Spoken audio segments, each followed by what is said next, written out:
In the last lecture, we made a list of those factors that influence the behavior of suppliers. In this lecture, we're going to look at a particular factor, that is, the price of bread, and how the behavior of suppliers is related to the price that they can charge for the product. Remember that we said that the quantity of bread that was supplied was influenced by the price of bread, the technology of production, the price of inputs, and the producer's expectations about future prices.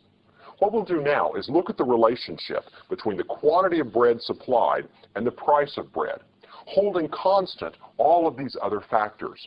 Once again, we'll be invoking the assumption ceteris paribus to look at how the quantity of bread supplied in the market is influenced by changes in the market price of bread, holding constant expectations, technology, and the price of inputs. This will give us a supply schedule, and we'll begin by looking at the supply schedule for an individual firm. Suppose we have a baker whose behavior can be summarized in this table. That is, the quantity of bread that our baker supplies is related to the price of bread. When I draw this supply schedule, I am invoking ceteris paribus. I'm holding constant everything else that this baker cares about: technology, input prices, expectations about the future. I'm looking only at how his behavior would change in response to a change in the market price of bread. So, for instance, our particular baker here will supply one loaf of bread per week. That is, he is willing and able to offer one loaf of bread for sale each week when the price of bread is 40 cents per loaf. If the price of bread goes up to 60 cents per loaf, he is willing and able to offer 2 loaves of bread for sale a week, and so forth. At a price of $1, the quantity supplied is 3 loaves of bread. At a price of $1.50, the quantity supplied is 4 loaves, and so forth, all the way to the end of our chart. Again, this supply schedule represents a relationship between the market price of bread and the quantity of bread that our seller is willing and able to offer, holding constant all of the other factors that influence the supplier's behavior. The next step in this analysis is to take the information from this supply schedule and convert it into a supply curve. That is, a graph that represents the relationship between price and quantity supplied for our particular baker. So that's where we'll go next. I'll move this information over onto the board, and I'll put up axes here that I can use to graph the relationship between price and quantity for this baker. So on the horizontal axis, we will be measuring the quantity of bread that is supplied, that is, how much bread our seller is willing and able to offer for sale. And on the vertical axis, we will represent the price of bread, which again will be measured in dollars. Now, I'm going to take the information from the table and represent it in the graph. So at a price of 40 cents per loaf, we get a quantity of bread supplied of 1 loaf per week. So here's a blue dot that represents that combination, 40 cents from the vertical axis and 1 loaf of bread from the horizontal axis. We get 2 loaves of bread when the price goes up to 60 cents per week. So let me go on into my diagram. 2 loaves of bread at a price of 60 cents gives me a point like this one. I get 3 loaves when the price is up to $1. And this particular baker will offer 4 loaves for sale if the price of bread rises to $1.50. We get another loaf of bread at a price of $2.10 per week. So let me put that point on the diagram. And we get 6 loaves of bread when the price is all the way up to $2.50 per week. In each case, I'm measuring price on the vertical axis and quantity on the horizontal axis. I get 7 loaves of bread at a price of $3 per week, or $3 per loaf, 7 loaves of bread per week. At a price of $4 per loaf, this particular baker is willing to offer 8 loaves of bread for sale each week. So that gives me this point. And at a price of $5, this baker offers 9 loaves of bread for sale each week. So that gives me this point. Now, Are these the only imaginable quantities of bread? No, you can imagine fractional quantities. The baker could offer 2 loaves for sale over the course of 3 weeks, which would average out to be 2/3 of a loaf a week. Or he could offer 3 loaves for sale every 2 weeks, which would average out to be 1.5 loaves per week. So it's possible that there would be fractional loaves of bread sold. He could even bake a half a loaf if he was so inclined. And it's also possible to imagine prices varying continually from 0 all the way up to $6, $7, $10.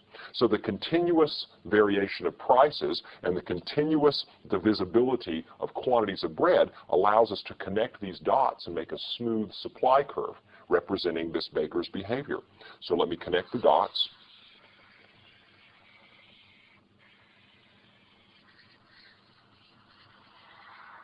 And when I connect the dots, I have created a supply curve. The supply curve is a collection of points representing the quantity of bread that a baker is willing and able to offer for sale in a given period of time as a function of the price of bread per loaf.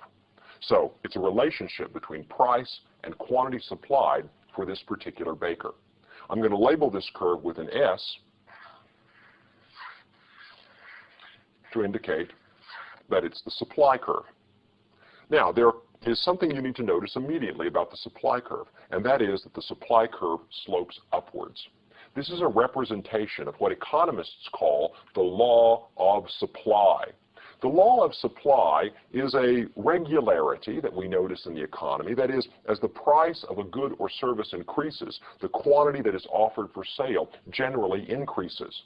Now, does this make sense? What's the intuition behind the law of supply? The intuition behind the law of supply is a concept that we've already considered in this series, and that's the concept of increasing opportunity cost. That is, the more bread a particular baker offers for sale, the higher the cost of each additional loaf. The cost of each additional loaf tends to rise. Here's an example that might make that clearer. Think about what the baker puts into this operation. Every time this baker bakes a loaf of bread, that's taking extra time and extra resources. To bake 1 loaf of bread might take time away from watching television, time that's not especially valuable. His opportunity cost for that hour is small. But if he spends more and more time in the kitchen baking bread, eventually he's taking time away from fishing. He's taking time away from spending with his family. He's taking time away from pleasurable leisure activities like reading. He may also be taking time away from other opportunities to make money. And the more bread that he produces, the more he is having to go to hours of time that are more and more valuable to him. Giving up his TV time is no big deal. Giving up his fishing time is a little more serious. Giving up his family time is more serious still. So we have to pay him larger and larger amounts of money to get him to produce larger and larger quantities of bread. Getting him to produce a small quantity of bread doesn't take much of his time, so he's willing to do that for a small amount of money. But getting him to produce a large quantity of bread begins to take away from time that's more valuable. His opportunity cost of producing additional loaves of bread continually rises as we eat into more and more valuable time, as we take him away from more and more pleasurable activities. That's why it takes higher and higher prices to get this baker to make more and more bread. The supply curve is upward sloping because of increasing opportunity costs. We'll see later in this series how the upward sloping supply curve is related to increasing marginal costs associated with diminishing productivity of resources. But for now, a good answer to the question, why does the supply curve slope upwards, is this. The supply curve slopes upwards because the opportunity costs of production rise as the baker makes more and more bread. In the next lesson, we'll look at those factors that shift the supply curve. That is, what if we allow those things to vary that we previously held constant?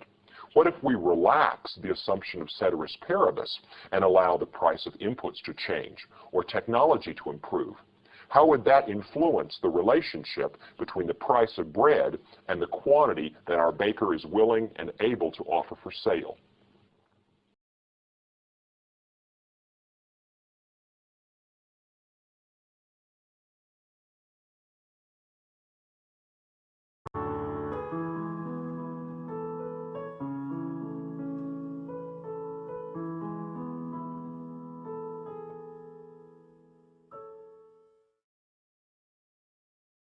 The supply curve shows the relationship between the price of bread and the quantity of bread that a seller is willing and able to offer for sale, holding constant other factors that influence supply, such as the price of inputs, technology, and expectations about future prices. What happens to the supply curve if we change some of those other variables? Of course, the supply curve shifts. In this lesson, we'll be looking at a particular case of a shift in the supply curve. Then, in the next lesson, we'll be looking at a catalog of all of the factors that can shift the supply curve. So let's start with a specific example. Remember, we're talking about a particular baker who has this relationship between price and quantity. This is the supply schedule that we used in the last lesson. Suppose now that we allow a change in one of the factors that we held constant when we wrote down this schedule. Suppose, in particular, that we allow the price of inputs to increase. An increase in the price of milk and eggs and other inputs used to produce bread is going to influence the profitability of this bakery.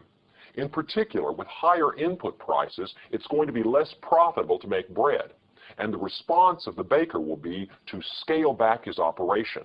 With the higher prices for inputs, we will see a smaller quantity of bread supplied at every price.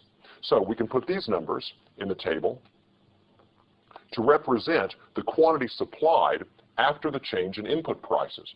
And as before, I'm putting a little apostrophe after the S, a symbol we usually call prime, to indicate S prime is a new supply schedule after the change in input prices. So with the higher prices of inputs, this baker is unwilling to offer any bread for sale at a price of 40 cents per loaf. We get the first loaf of bread on sale at a price of 60 cents per loaf.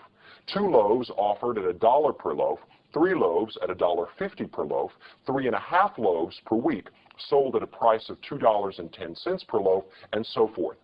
Notice that we have a smaller quantity supplied than before at every price. A change in one of the variables that we previously held constant required us to redraw the entire supply schedule. Now, I'll move this information over to the board and will represent this change in supply as a shift in the supply curve that we drew. Here I go, moving the information to the board. And I will go back to the diagram that we were looking at before. With a change in input prices, with an increase in the price of milk and eggs and other factors that go into producing bread, we're going to get a change in the supplier's behavior. Let me simply graph the numbers from the table over on the board. At a price of 40 cents now, we have 0 loaves of bread offered for sale. So the new dot for the new supply curve will be over at a quantity of 0 at a price of 40 cents. So it shifts over to the axis itself. At a price of 60 cents per loaf, we now get 1 loaf of bread offered for sale per week. So here's a point on the new supply curve at 60 cents per loaf and 1 loaf per week. At a price of $1 per loaf now, we get 2 loaves of bread for sale. So here's another point on the new supply curve. The price is $1 and the quantity that the baker is willing and able to sell is 2 loaves. Another point is 3 loaves offered for sale at a price of $1.50 per loaf. So here's a point on the new supply curve. We get 3.5 loaves offered for sale at a price of $2.10 per loaf. So here's another point. Price $2.10, quantity 3.5 loaves. We get 4 loaves for this particular baker when the price is up to $2.50 per week. So that's going to be this point. 4 loaves, $2.50. We get 5 loaves at a price of $3 per loaf. That's going to be this point in the diagram. And 6 loaves at a price of $4 per loaf. That will be this point in the diagram. And finally, we get 6.5 loaves at a price of $5 per loaf. So that's going to be this point up here on the diagram. $5 on the vertical axis and 6.5 loaves on the horizontal axis. I'm trying to be careful here, make sure that my numbers line up. 5 and 6.5. Now I can connect these dots because all the prices and quantities in between are imaginable, and I'll label my new curve S prime, it's a new relationship between price and quantity for this baker after the price of inputs increases. So the supply curve has shifted inwards. The increase in the price of inputs made bread a less profitable business and resulted in our supplier offering a smaller quantity of bread for sale at every price. Now, let's go back and review something that we talked about when we introduced the concept of shifts back in our study of the demand curve. If the price of bread changes, you move along your given supply curve. A change in the price of bread leads to a change in the quantity of bread supplied, and that's represented as a movement along a given supply curve. But if you change one of those variables that we hold constant when we draw the supply curve, then you have to shift the supply curve. The entire relationship between price and quantity changes for that baker because input prices have increased. We call this change in one of those variables and the shift in the supply curve a change in supply. A change in quantity supplied is a response to the price of bread changing, and that's a movement along the supply curve. But if you change one of those other factors, like the price of inputs, technology, and so forth, then you have to redraw the entire supply curve, and we call that a change in supply. In the next lesson, we'll go through an entire catalog of factors that can shift the supply curve. We will look at all of those things that can cause a change in supply. And I'll give you a chance to make some predictions about which way you think the supply curve will move in each case.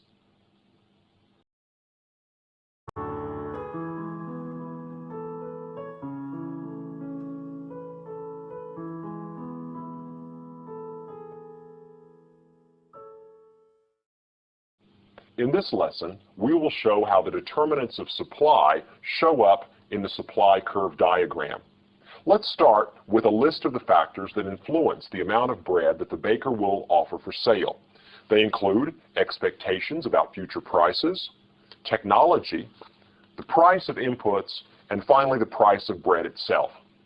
Let's start here with the price of bread.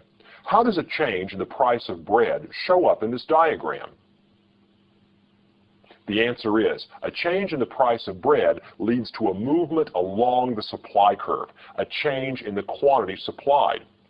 When the price of bread increases, the baker is able to cover the rising opportunity costs associated with expanding his output. Therefore, an increase in the price of bread leads to an increase in the quantity of bread supplied. We call this movement along the supply curve in response to a change in the price of bread, a change in quantity supplied. When the price of bread increases, we move up the supply curve. The quantity increases. When the price of bread falls, we move down the supply curve. The quantity supplied decreases. Let's now look at another factor. And this is a factor that we usually hold constant when we draw the supply curve. That is, the price of inputs. What happens to the supply curve if the price of inputs, like milk and eggs, increases? What happens to the relationship between price and quantity? You answer. What happens to the supply curve when the price of inputs increases? The answer is, with higher input prices, the profitability of bread decreases. That is, the baker can make less profit by baking bread. So, the quantity supplied reduces or is reduced at every price. There is a smaller quantity of bread supplied at every price when the price of inputs increases. We call this a decrease in the supply of bread. What would happen, on the other hand, if the price of inputs were to decrease? Let's suppose that bread or that milk and eggs go on sale and the baker is able to buy them at a lower price. In that case, what would happen to the supply curve for bread? The answer is, with lower input prices, the supply of bread increases. That is, a larger quantity of bread is supplied at every price. Again, we have a change in supply because we've changed one of the variables that we hold constant when we draw the supply curve. An increase in input prices leads to a decrease in supply. A decrease in input prices leads to an increase in supply. Let's consider another factor that influences the supply of bread. This time we'll consider technology. Now, it's hard to talk about technology increasing or decreasing. Instead, we talk about technology improving or worsening. Technology improves, meaning that the firm is now able to make more output with a given amount of input. You can stretch your inputs further. You can use them more productively, thereby increasing the amount of output you get from a given quantity of eggs and milk and flour. If technology improves, what will happen to the supply of bread? You decide. If technology improves, the cost of production will fall. Making bread becomes more profitable, and the supply of bread increases. The supply curve shifts outward, indicating that the baker is now willing and able to offer a larger quantity of bread for sale at every price. There is an increase in supply in response to an improvement in technology. Now, we don't usually talk about a worsening of technology. I mean, that would require that you forget how to do things that you used to know how to do. But sometimes it becomes more difficult to organize your activities or something like that. There may be changes that influence your ability to use a particular technology. If technology should actually worsen due to some other kinds of administrative problems, or perhaps you lose access to a technology that you used to be able to use because you had a license for a particular process or something like that. If technology were to worsen or you were to lose access to a superior technology, what would happen to the supply curve for bread in that case? The answer is, if technology worsens, the cost of production increases. You're not able to do things that used to lower your costs, and therefore the cost of production being higher makes the production of bread less profitable. So bakers will offer less bread for sale at every price. A worsening of technology leads to a decrease in supply, which is an inward shift of the supply curve. Let's now consider one further factor. Suppose the expectation is that bread prices are going to be higher in the future. Maybe bakers believe that the price of bread is going to rise next week. How would that influence the amount of bread that they offer for sale today at any given price? With the expectation of higher future bread prices, bakers will take the bread off the shelves today, put it in the freezer, and wait and sell it next week. That is, the supply of bread will shrink. Bakers will offer less bread for sale than they would if they expected prices to remain constant. Bakers will hold off on producing bread, or they will hold their existing inventory and wait to sell it after the price is increased. So the expectation of future prices being higher leads to a decrease in the supply of bread today. What would happen, on the other hand, if the sellers expect that the price of bread is going to be lower next week? Would that cause an increase or a decrease in supply? The answer is supply would increase. Bakers are trying to sell their bread before the price falls, and that would lead to a larger quantity of bread supplied at every price. The supply increases when the expectation is for lower prices in the future. So there you have it, a catalog of things that can shift the supply curve. We formed this catalog by starting with a list of all of the factors that influence supply. Once we had the list, we considered how each factor in the list would change the seller's behavior.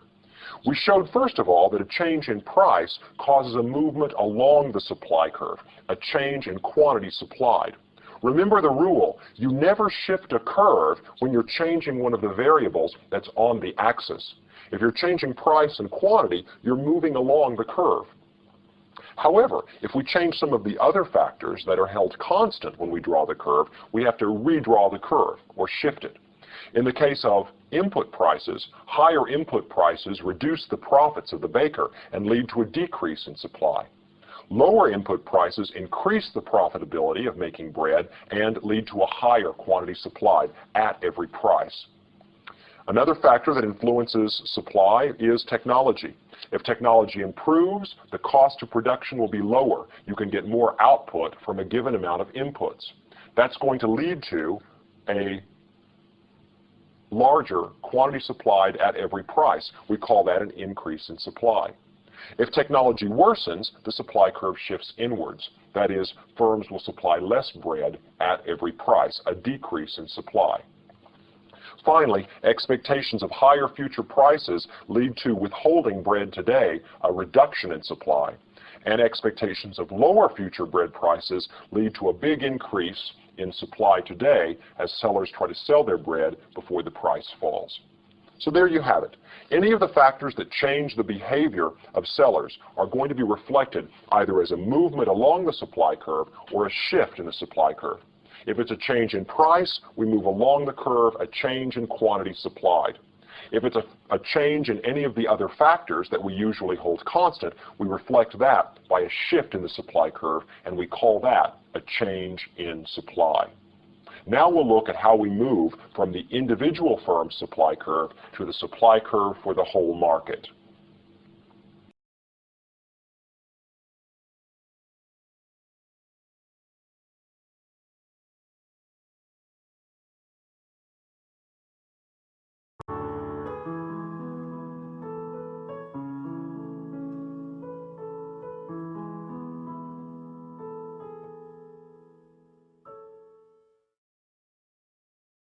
In this lesson, we'll move from the individual firm's supply curve to the supply curve for the market. And we'll use the same procedure we used when we derived the market demand curve. We'll be adding up the supply quantities of the individual firms at any given price to find the total market quantity supplied. Let's look first at a particular bakery, and now we'll call this Jim's Bakery. Jim is willing and able to supply 1 loaf of bread per week when the price of bread is 40 cents per loaf. If the price is 60 cents per loaf, Jim is willing and able to supply 2 loaves per week, and so forth. The information in this table represents the quantity of bread that Jim is willing and able to supply at different prices, holding constant the price of inputs, technology, and expectations about future prices. Now let's look at the supply behavior of another firm. This is Dan's firm. Dan is willing and able to supply 2 loaves of bread per week when the price of bread is 40 cents per loaf. He's willing and able to supply 3 loaves of bread at a price of 60 cents per loaf, and so forth. As the price of bread increases, the quantity supplied from Dan's bakery increases. Suppose that Dan and Jim have the only bakeries in town. What does the market supply curve for bread look like? The market supply curve for bread will be the sum of the individual supply curves of Dan's firm and Jim's firm.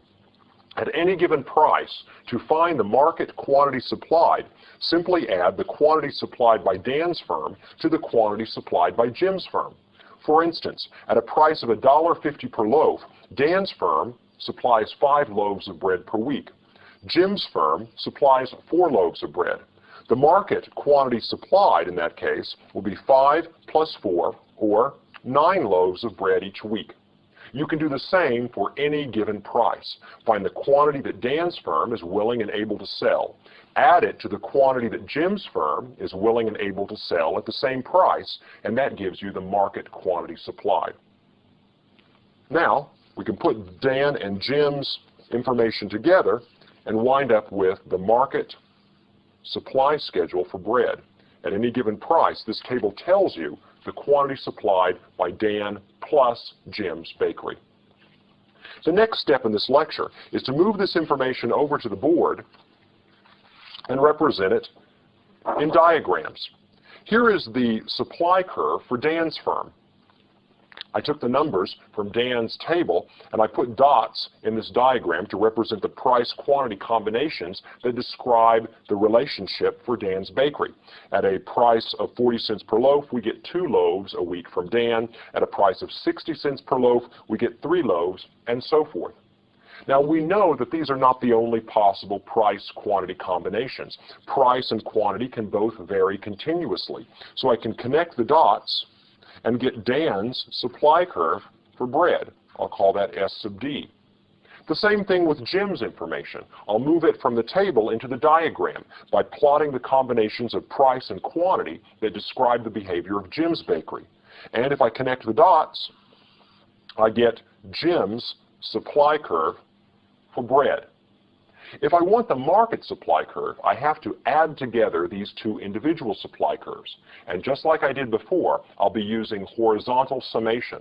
I will pick a particular price, take the quantity that I get from Dan, add it to the quantity that I get from Jim, and that will give me the market quantity supplied at that price. Let's start by choosing the price of 40 cents per loaf. At a price of 40 cents per loaf, we get 2 loaves from Dan and 1 loaf from Jim. Add Dan's 2 loaves to Jim's 1 loaf, and that gives us a total market quantity supplied of 3 loaves at a price of 40 cents per loaf. So I put a dot here in the market supply curve with a quantity of 3 and a price of 40 cents. That's the same thing if I took a ruler and I added 2 loaves from Dan's bakery to 1 loaf from Jim's bakery, and that gave me a total of 3 loaves, and I graphed it right here in this diagram. 3 loaves in the market at a price of 40 cents per loaf. I can do the same for any price on the axis. Let's say a price of 60 cents per loaf. In that case, I get 3 loaves from Dan, add that to 2 loaves from Jim, for a total of 5 loaves supplied when the price is 60 cents per loaf. Keep picking any price you want and add the quantity from Dan's firm to the quantity from Jim's firm to get a total quantity supplied in the market. Alternatively, you can just go back to the table representing quantities supplied, that table that we got when we added Dan's output to Jim's output, and you can graph the numbers directly. At a price of $1 per loaf, we get a quantity supplied of 7. At a price of $1.50 per loaf, we get a quantity supplied of 9. At a price of $2.10 a loaf, we get a total of 11 loaves supplied. At a price of $2.50 per loaf, the quantity supplied is up to 13 loaves per week. There's the market supply curve. I can connect the dots and label this with an S to indicate that this is the supply curve for the whole market. The supply curve is the horizontal summation of the supply curves of the individual firms in the market. To get this curve, pick a price and add the quantity from Dan's bakery to the quantity from Jim's bakery at that price to get the quantity for the market as a whole. Now, what's going to shift the market supply curve? The answer is anything that shifts the individual supply curves will shift the market supply curve. After all, the market supply curve is simply the sum of the individual curves, so anything that moves Dan's curve or Jim's curve will shift the market supply curve as well. And what are those factors? They're all of the factors that we held constant when we originally drew the individual firm's supply curves. The price of inputs, technology, and expectations about future prices. If any of those factors changes, we have to redraw the individual firm's curves, and consequently, we have to shift the market supply curve as well. Now, this wraps up our introduction to the behavior of suppliers and the behavior of buyers. Now we're ready to put the two sides of the market together and find the conditions under which we have a stable situation. In the next lecture, we'll be putting supply and demand together in one diagram to find the equilibrium price and quantity traded.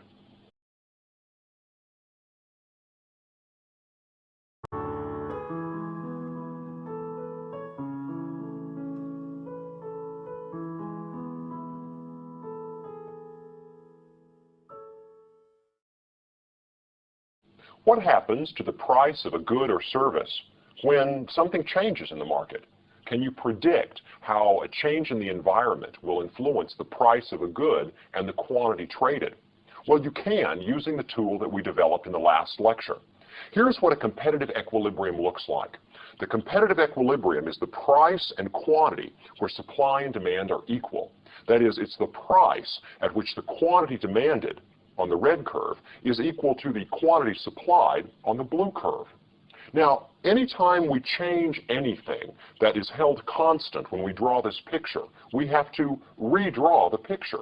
That means if we change consumer income, the price of substitute goods, the price of complement goods, expectations, or if we change input prices or technology, we have to shift the curves. And when the curves shift, we have to find a new equilibrium price and quantity. Let's take an example. Suppose we consider a case where in the market for bread there's a change in the price of a substitute good. Let's suppose that bagels become more expensive. If bagels become more expensive, what will happen to the price of bread and the quantity of bread traded?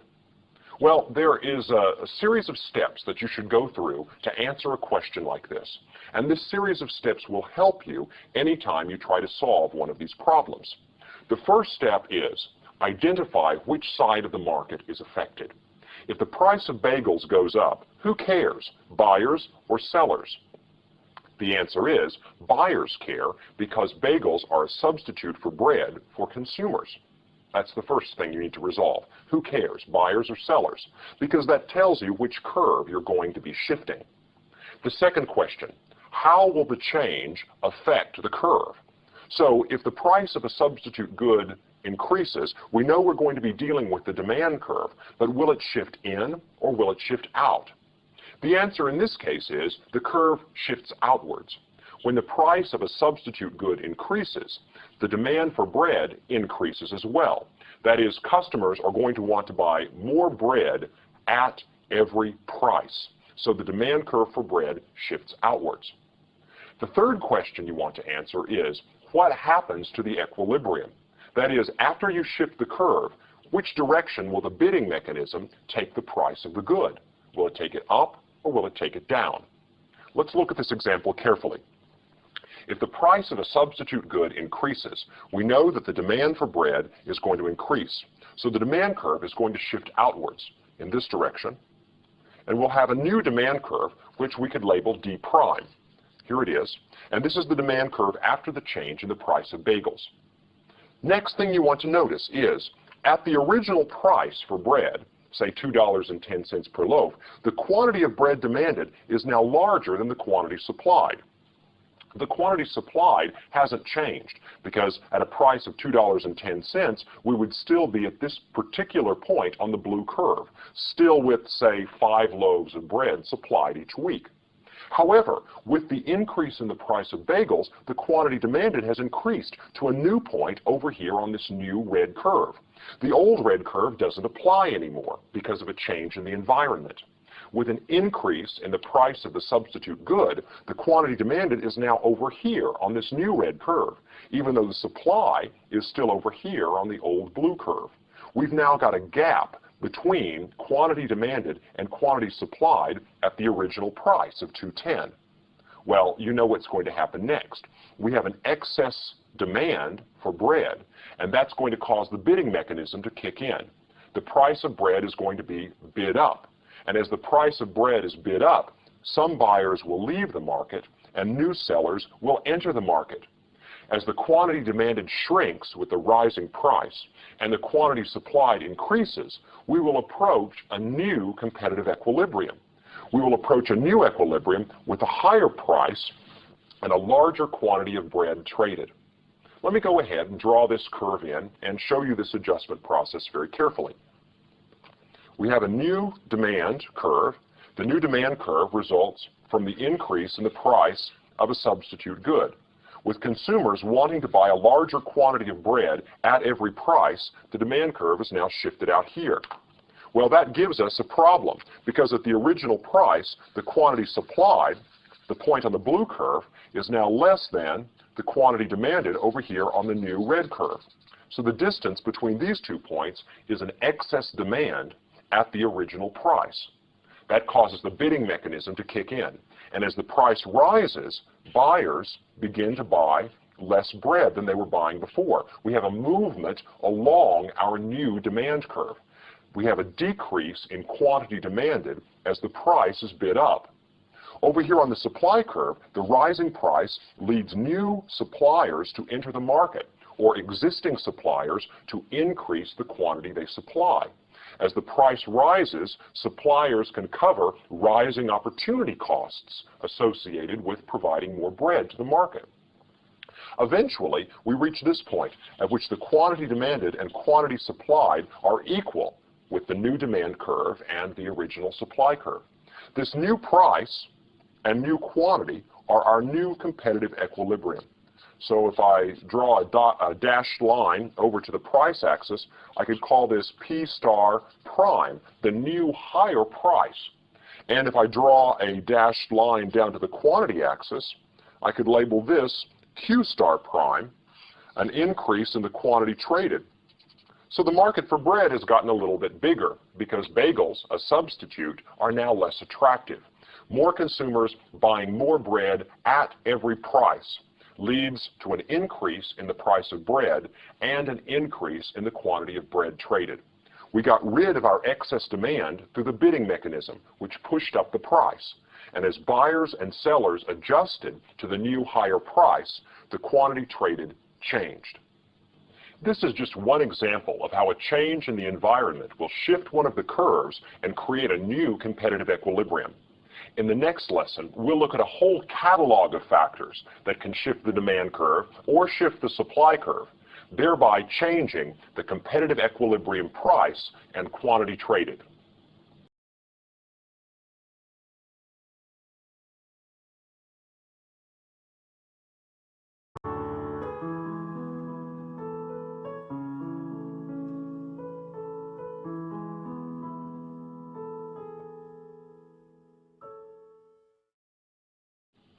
In this lesson, we present a catalog of comparative statics. Comparative statics are thought experiments where you change something and see what happens. We call them statics because it refers to comparing one state with another state, the state before the change with the state after the change. In our last lesson, we did an example of comparative statics. We looked at what happens to a competitive equilibrium when we changed the price of a substitute good. We saw that the demand curve shifted and the price and quantity traded at competitive equilibrium changed. Well, that was only one example. Now we're going to present all the examples that I can think of.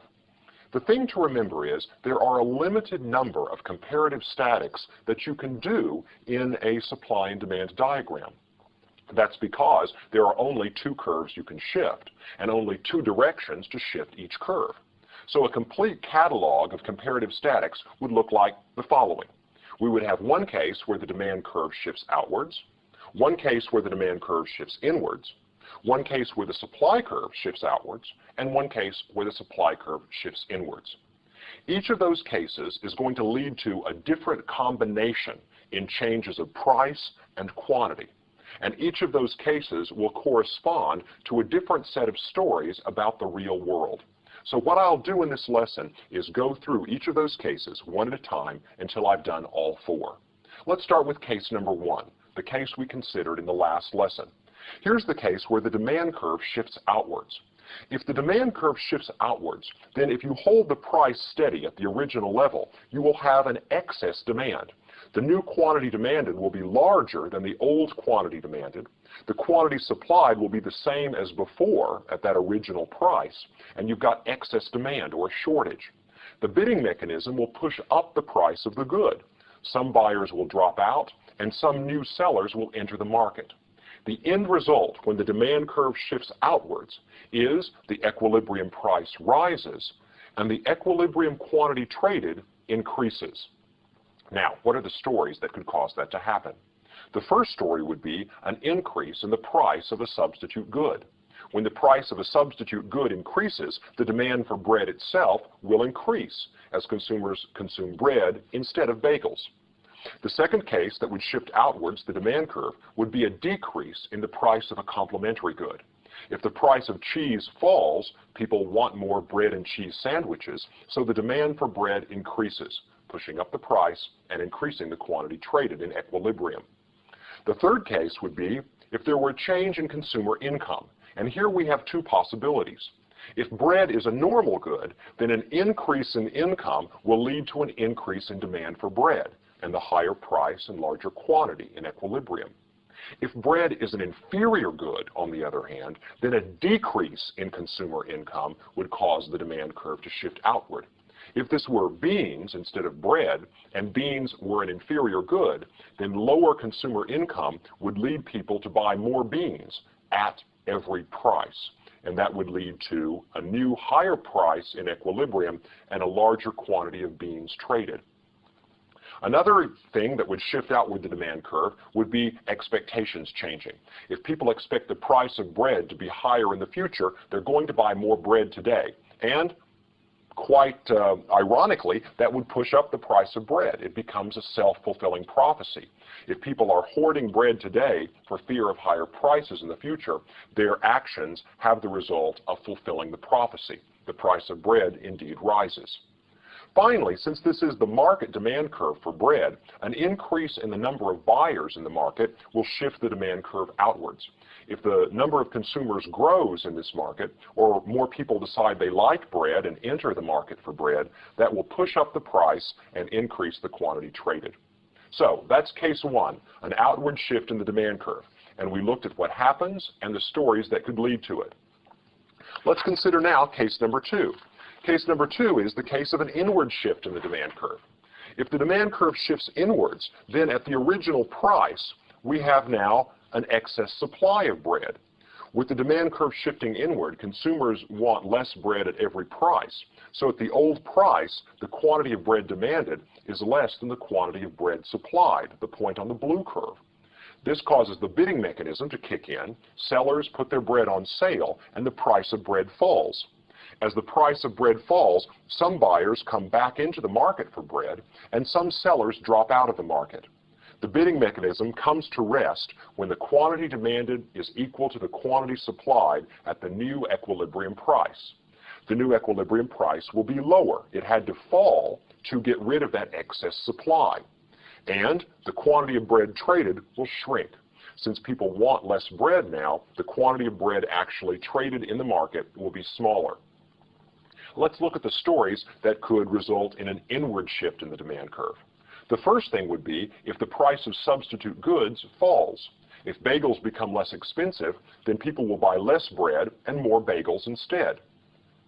If the price of a complementary good increases, like cheese, if cheese gets more expensive, people want fewer cheese sandwiches, and that means they will buy less bread at every price. The demand curve shifts inwards because of the higher price for a complement. The third case would be a change in income, and once again we have two cases. If bread is an inferior good, then the demand curve shifts inwards when income increases. Consumers want less bread because now they're better off and they buy other things instead. But if bread is a normal good, then the inward shift corresponds to a decrease in income. When your income falls, you buy less bread at every price. Another thing that would shift inward the demand curve would be the expectation that the price of bread will fall. People delay their purchases of bread and the demand for bread shifts inwards. It's reduced. However, you can see that the expectation that future prices will be lower turns out to be a self-fulfilling prophecy. By reducing their demand for bread, people lead to a lowering of the price. The bidding mechanism kicks in, lowers the price of bread, and the expectation becomes self-fulfilling. Finally, the last thing would be if there are fewer traders in this market. With fewer traders in the market, the demand will be less, and therefore the equilibrium price will fall. All of these are the same factors that shift the demand curve outwards, only now we're considering the opposite cases. So there's case two, an inward shift in the demand curve. This will occur anytime something causes consumers to want to buy less bread at every price. And the result is a lower equilibrium price and a smaller quantity traded in equilibrium. Let's look now at case number three, an inward shift in the supply curve. Now we have a different set of factors that leads to an inward shift in the supply curve, because we're no longer talking about the behavior of consumers. Now we're talking about the behavior of sellers. In this case, when the supply curve shifts inwards, the immediate result is that we have an excess demand for the product. That is, at the original price, the original equilibrium, where the original demand curve and the original supply curve cross, we have P star as our equilibrium price and Q star as our equilibrium quantity. If we keep the price constant and the supply curve shifts inwards, that is, if we have a decrease in supply, we're now going to have a small quantity supplied and a larger quantity demanded. So we have an excess demand for the product, given the new quantity supplied and the original quantity demanded. Well, this is going to cause the bidding mechanism to kick in, and as usual, the bidding mechanism deals with an excess demand by causing the price to rise. The price is bid up. And as the price is bid up, some buyers leave the market, and some of those sellers who thought they were going to leave the market come back in because the rising price makes it worth their while to continue to offer bread for sale. The result is that the price of the good rises in equilibrium. The new equilibrium price is higher, and the equilibrium quantity traded is smaller.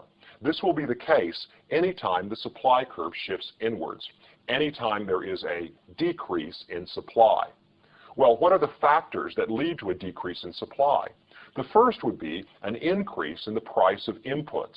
If milk, eggs, or flour become more expensive, then our baker finds it less profitable to make bread, and bakers will bake less bread and sell less bread at every price. A second factor would be a change in technology.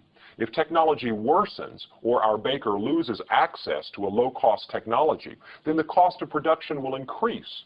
It's less profitable to make bread, and the quantity of bread offered for sale will be lower at every price. Finally, there could be a decrease in the number of sellers in this market for any number of reasons. Remember, this is the market supply curve, and the market supply curve is the sum of the supply curves of the individual sellers. If we have fewer sellers in the market, the curve will shift inwards because fewer curves are being added together. Any of these factors will lead to an inward shift in the supply curve, and with that inward shift comes a higher equilibrium price and a smaller quantity traded. That's case number 3. Let's go now to the final case, and that is an outward shift in the supply curve. The outward shift in the supply curve occurs if sellers are offering more bread for sale at every price than they were before. Originally, the equilibrium price was P star, and the equilibrium quantity was Q star. However, something occurs that causes sellers to want to sell more bread at every price. At the original price, therefore, we now have excess supply of bread. The quantity supplied is greater than the quantity demanded at the original price. The bidding mechanism, once again, takes over and leads sellers to cut the price of their bread. To make sure they can sell their product, they lower the price. And as the price falls, some sellers decide that they're going to drop out of the market. They can no longer cover their opportunity costs. Meanwhile, the falling price draws some buyers into the market. These buyers are now willing and able to purchase more bread than they were buying before. The result is a new equilibrium price that's lower than the original. The equilibrium price falls in this market, and the equilibrium quantity traded increases. What are the real-world events that could lead to this outcome? The first would be if the price of input goods falls, making the production of bread more profitable. Sellers would make and sell more bread at every price than before. The second possibility would be an improvement in technology. With an improvement in technology, once again, production costs will fall, making it more attractive to offer bread for sale. Producers respond by offering more bread for sale at every price, an outward shift in the supply curve. And finally, if the number of sellers in this market increases, since it is the market supply curve, the supply curve shifts outwards. All of these factors shift the supply curve outwards, leading to a lower equilibrium price and a larger equilibrium quantity traded. So we have 4 cases, and each of these cases results in a different combination of changes of price and quantity. If the demand curve shifts outwards, the price increases, as does the quantity traded. If the demand curve shifts inwards, we have a decrease in the price as well as a decrease in the quantity traded. If the supply curve shifts outwards, the price will fall, but the quantity traded will increase. And if the supply curve shifts inwards, then the price will increase and the quantity traded will fall. Those are all the possibilities we have for comparative statics. So now that you've got the catalog, you're ready to try some experiments of your own.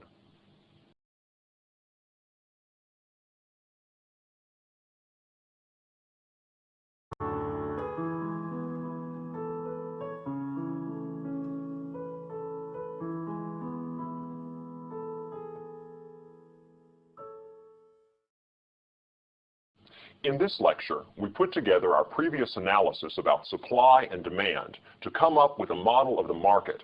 And the payoff is we have a way of predicting how factors in the environment will influence the price of a good and the quantity of that good traded. We're going to be developing a tool that economists use called the competitive equilibrium. The competitive equilibrium is what happens when you get together a bunch of buyers and sellers, all of whom believe that they have no influence over the price.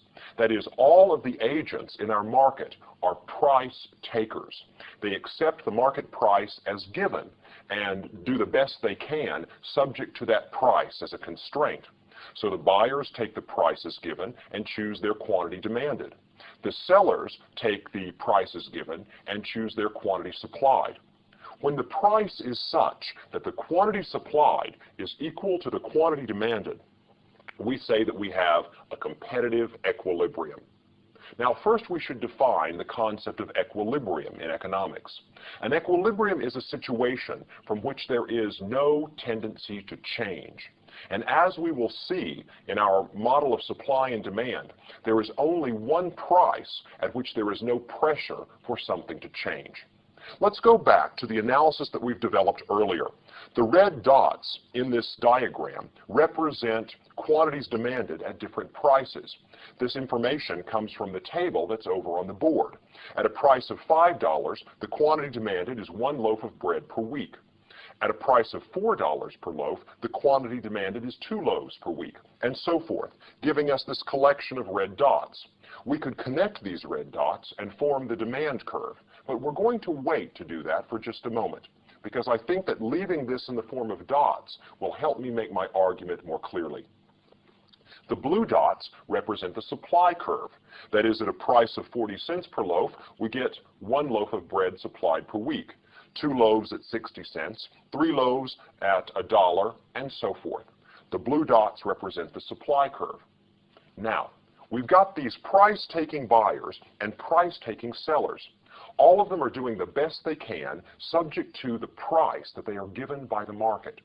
Let's find now the price at which an equilibrium obtains. Suppose, first of all, that we consider a price of $1 a loaf for bread. What would happen in that case? Well, with a price of $1 per loaf for bread, there are 3 loaves that bakers are willing and able to supply each week. The quantity supplied is 3 at a price of $1. At a price of $1, the quantity demanded, however, is 8 loaves per week. That is, buyers are willing and able to purchase 8 loaves of bread at a price of $1. The fact that there are more buyers than sellers, or the quantity demanded is greater than the quantity supplied at a price of $1, means that we have excess demand. We have excess demand, which is the difference between the quantity demanded and the quantity supplied at the price of $1. I'll label this with a little sign that says excess demand. Now, when there is excess demand, the bidding mechanism takes over. The bidding mechanism is the process by which unsatisfied buyers try to bid up the price of bread to guarantee that they get some. After all, we've got 8 loaves of bread demanded here and only 3 loaves of bread supplied. We've got 5 loaves of bread excess demand. That could be 5 people who aren't able to buy their loaf of bread at a price of $1 per loaf. Those 5 people are now going to offer sellers a higher price. They're going to bid the price of bread up to $1.10 or $1.20 or $1.50 or $2 a loaf. They'll continue bidding until either it's no longer worth it to bid higher prices or until enough bread becomes available that the shortage of bread is eliminated. Look, if the price of bread goes up to $1.50 per loaf, the quantity supplied increases to 4 loaves. Some baker has a reservation price of $1.50. That is, he offers his loaf of bread for sale as soon as the price goes up to $1.50. At the same time, when the price goes up to $1.50, we've had one of the buyers drop out. That is, there was one buyer who was willing to pay $1, but not $1.50. So the excess demand shrinks as the price rises because additional sellers enter the market and some of the buyers drop out of the market. Finally, when the price of bread rises all the way up to $2.10 a loaf, the quantity supplied is equal to the quantity demanded. Enough buyers have left the market and enough sellers have entered the market to give us an equality of quantity demanded and quantity supplied. At a price of $2.10 per loaf, the quantity demanded equals 5 loaves of bread per week, and the quantity supplied equals 5 loaves of bread per week. This means that we have a competitive equilibrium. Taking prices as given, the quantity demanded by buyers and the quantity supplied by sellers are equal at a price of $2.10 per week. And we get there by the bidding mechanism. Buyers who can't get bread at the lower price will bid up the price. And as buyers and sellers respond to the rising price, an equilibrium is established.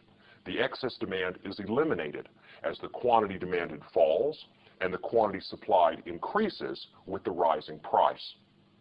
Now, you can see the same analysis working from the other direction. Suppose we start with a high price for bread. Suppose $4 a loaf. What would happen in that case? At a price of $4 per loaf, the quantity demanded is going to be smaller, that is 2 loaves of bread per week. Because the price of bread is high, the quantity demanded will be much smaller. However, bakers are very excited about this high price, and the quantity supplied is quite high because a lot of bakers can cover their opportunity cost at that higher price, and there's a larger quantity supplied at $4 per loaf. That quantity in our example is 8 loaves of bread per week. Well, there you've got a problem because we've got an excess supply. That is, the quantity supplied is 8 loaves at $4 per loaf, and the quantity demanded is 2 loaves at $4 per loaf. We have an excess supply of 6 loaves of bread every week. Bread piles up unpurchased on the shelves. What's going to happen in that case? The bidding mechanism will operate from the other direction. In this case, sellers who are unable to move bread from their shelves will begin to put the bread on sale. They will lower their price. Some sellers will offer their bread for $3.50 a loaf, or $3, or $2.75, and the price will begin to fall. As competition through the bidding mechanism pushes down the price of bread, 2 things happen. First, additional buyers will enter the market. Notice when the price drops to $3 a loaf, we can sell 3 loaves of bread because 3 people are willing and able to purchase bread at that price. As the price drops down to $2.50 a loaf, the quantity demanded increases to 4 loaves of bread, and so forth. So additional buyers enter the market as the price falls. As the price falls from the supplier's perspective, things are getting less attractive. So at a price of $3 per loaf, we find that a seller or 2 may have left the market. The quantity supplied is down to 7 loaves of bread. And at a price of $2.50 per loaf, the quantity supplied drops even further to 6 loaves of bread. Finally, when the price is $2.10 per loaf, the quantity demanded is equal to the quantity supplied, and the excess supply has been eliminated, partly by bringing additional buyers into the market, and partly by reducing some of the oversupply by pushing some of the sellers out of the market, sellers who can't cover their opportunity costs as the price of bread falls. Well, what's the outcome? The outcome is we wind up with a stable situation. The price of bread is set at $2.10 per loaf. We call that the equilibrium price. Since the quantity supplied and the quantity demanded are equal, and they are both equal to 5 loaves at that price of $2.10, the bidding mechanism is going to just sit there and do nothing. There's no tendency for prices to change. There's no excess demand, so prices don't rise. There's no excess supply, so prices won't fall. When quantity supplied and quantity demanded are equal, we're in a stable situation, a competitive equilibrium. So when the price is $2.10, the quantity of bread traded will be equal to 5 loaves of bread per week. We can label this P star, $2.10. That's the price at which supply and demand are equal. And we can label this Q star, the quantity of bread that's traded at a price of $2.10. So there you have it, the stable outcome, the competitive equilibrium. The bidding mechanism takes us to the point where the quantity supplied and the quantity demanded are equal. And once we reach that point, there is no further tendency to change. In the next lecture, we'll look at factors that can shift the supply and demand curve, upset this equilibrium, and lead to a new equilibrium. But first, let's connect the dots and make this picture look like something that we might be more familiar with. Connect these dots, and they become the demand curve. Connect the blue dots, that is, allowing prices and quantities to vary continuously, and you get a supply curve. The competitive equilibrium is found at the place where the supply curve and the demand curve intersect. As in most economic graphs, the most interesting point is where the curves cross. And it's where the curves cross that we find the price and quantity where supply and demand are equal. And when quantity supplied and quantity demanded are equal at a particular price, there is no further tendency to change. This is what a competitive equilibrium looks like. And usually we will mark the price and quantity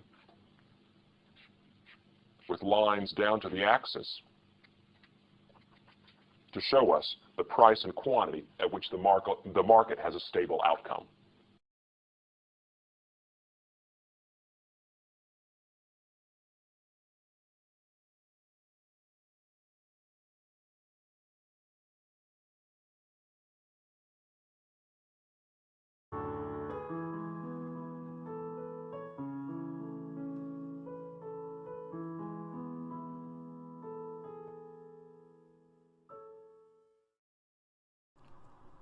Now that we have the basic tools to understand how supply and demand work, let's analyze how the two market forces interact with each other. Market equilibrium is a situation in which the quantity supplied equals the quantity demanded. Buyers are willing to buy what sellers are willing to sell, and sellers are willing to sell what buyers are willing to buy. There are two aspects to market equilibrium: the equilibrium price and the equilibrium quantity. Equilibrium price is the price at which the quantity demanded is equal to the quantity supplied. The equilibrium quantity is the quantity that is bought and sold at the equilibrium price. Graphically speaking, this quantity and price occur at the point at which the supply and demand curves intersect each other. This is where the quantity demanded equals the quantity supplied at a single price. At this point you might be wondering, what happens if the price isn't at the equilibrium price? Well, if the price isn't at the equilibrium price, it can either be higher or lower. If market price is higher than the equilibrium price, on the graph we will see this as price P. Producers are supplying more of the good to the market than buyers are willing to buy. This is a situation in which we have a surplus of the good in the market. On the graph, firms produce QS amount of the good, whereas buyers only buy QD amount of the good. Sellers who are unable to sell their extra quantity at this price begin lowering their selling prices in order to get rid of their excess inventories. This induces buyers to buy more of the good.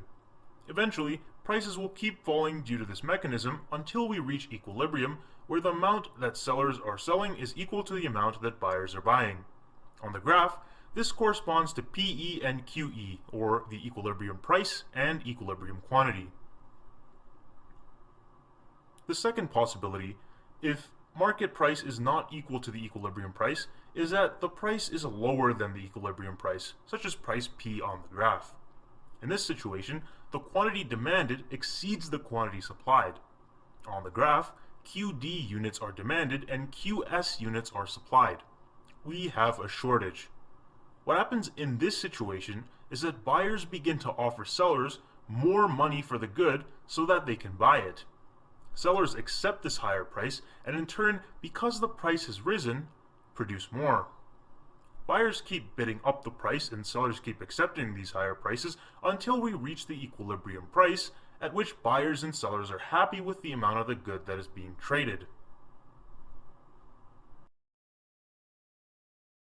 Equilibrium occurs where quantity supplied equals quantity demanded. What does it mean?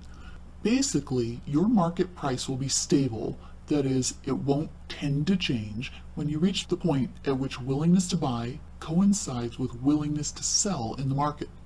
Here's a numerical example. Note that I could pick any numbers for my demand as long as I follow one simple rule. As price goes up, quantity demanded must go down. That's the law of demand.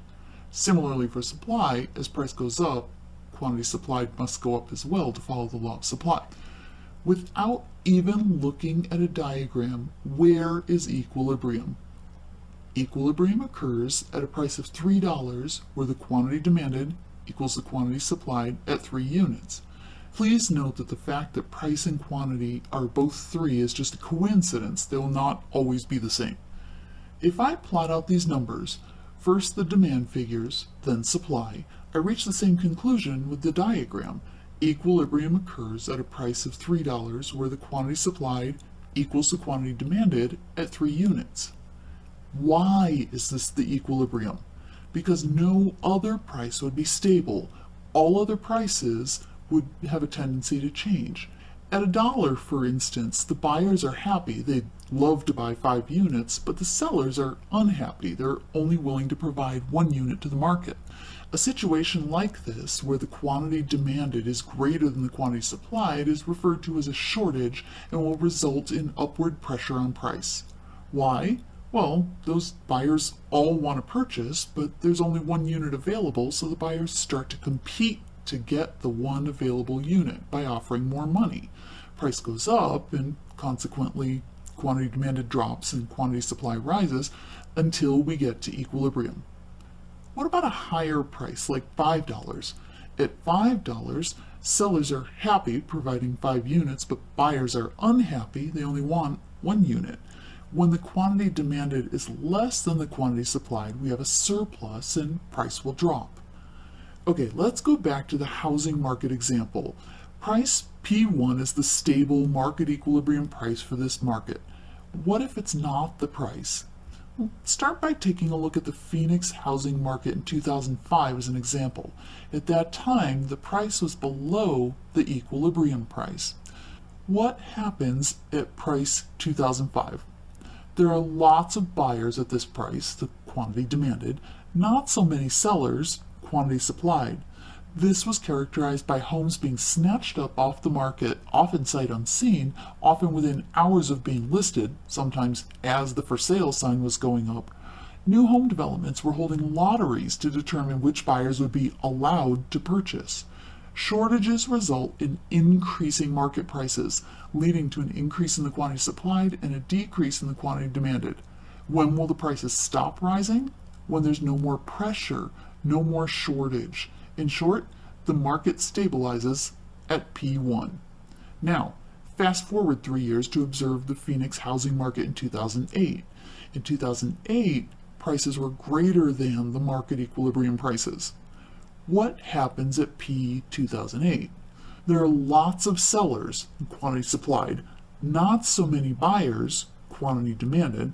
This was characterized by homes sitting on the market for months, some for over a year, even with remodeling and upgrades and in pristine condition. Some sat for so long that the owners simply abandoned them. This is a signal that the prices need to come down in order to increase the quantity demanded and decrease the quantity supplied. When will the price stop falling? When the surplus goes away, the downward pressure eases. This means that when the quantity supplied equals the quantity demanded, at P1, the market stabilizes. So P1 Q1 must be the market equilibrium price and quantity. If that's so, how do we ever see sustained, stable price changes? P1 and Q1 are the equilibrium price and quantity for this particular set of market conditions, but supply and demand can change, and if they do, you'll get a new equilibrium for the new set of market conditions. Time to think. What happens to the equilibrium price and quantity if demand increases? What if demand decreases? What if your supply increases? What if your supply decreases? While you're thinking about these questions, try to come up with specific examples. What is the market and why would demand increase? Next time, price floors and price ceilings.